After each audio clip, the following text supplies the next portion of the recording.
Already, and I'm going to talk to you about modes of subsistence farming, how to gather different foods. There are 4 ways to gather foods. You have foraging, pastoralism, horticulture, and agriculture. Can you guys guess which picture goes with which word? If you guess foraging here and pastoralism here, horticulture here, and agriculture right there, you've got it. Foraging are hunters and gatherers, and they rely on wild plants and animals for their food source, and they expect an immediate return. So you gather the food and then you eat it.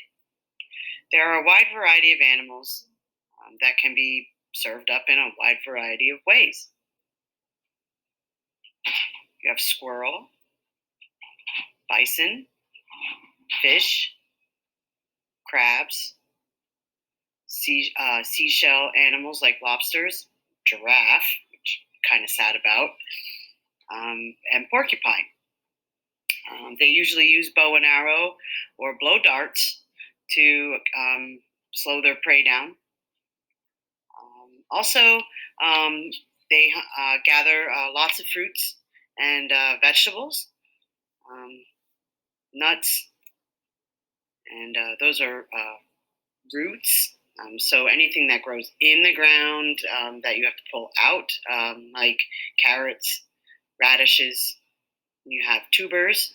Those are potatoes.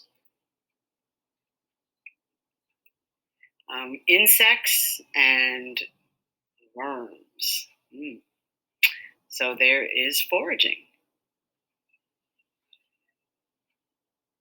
Next, you have pastoralism, and these are people who raise herds of domesticated livestock. They primarily reside in Africa, and you'll see here on the picture down here in very southern part of Africa, and right up here in the sub-Saharan and into Eastern Africa and Somalia. That's right there. They herd cows and goats. Oh, sorry. And pigs. And alpacas. Your donkeys and camels.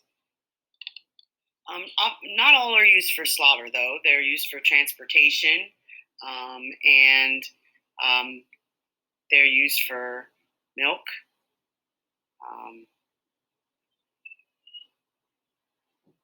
And I'll get back to the migrate thing in a second, but they're used for milk and yogurt and cheese.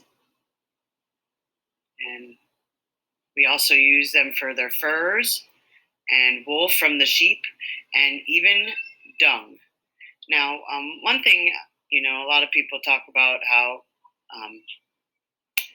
it's upsetting to have these animals treated in different ways. And I just read a story the other day about the sheep and them having to have their wool taken because there was this poor sheep that had 75 pounds of wool on them and they could hardly move. So it's only right that they take their furs, and as long as they're alive, I think, and take the wool off of them. Pastoralists have to migrate. They lack private property, and they are often having to trade with their neighbors for different foods because, just the herds of animals are not going to, give them a very good balanced diet. So that's why they do that. They also have to make friends with their neighbors since they're moving around a lot. And then you have horticulture. And horticulture is small-scale cultivating crops, usually used for subsistence. They grow it for themselves and their community. It differs from other types of farming. They have to move around for fields with best conditions to get the best soil. You see right here in this picture what bad soil can do to your crop versus good soil.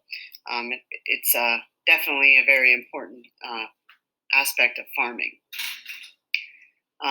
They often use physical labor as opposed to machines, and they're usually consumed by the grower or sold to the community. So I have a picture here of farmers markets.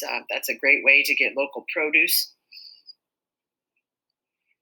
They select crops that are good for high yields with little work to do. You have manioc, bananas, rice, and they have to raise other different livestock or hunt and fish to fulfill their needs for their diet as well.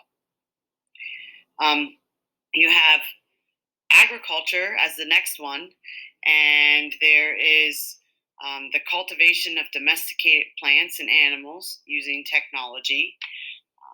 This helps with the specialization of crops, and usually farmers in agricultural setting grow a giant surplus and sell for a profit.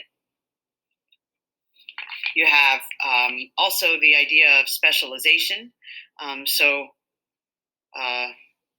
you have rice farmers and you have potato farmers in Ireland. You have the farming of corn in the United States. So there's different types of farming that you can specialize in and then just grow mass amounts of food and sell it for a profit. So those are the 4 ways that people get their food in the world. I hope you enjoyed it. Thanks a lot.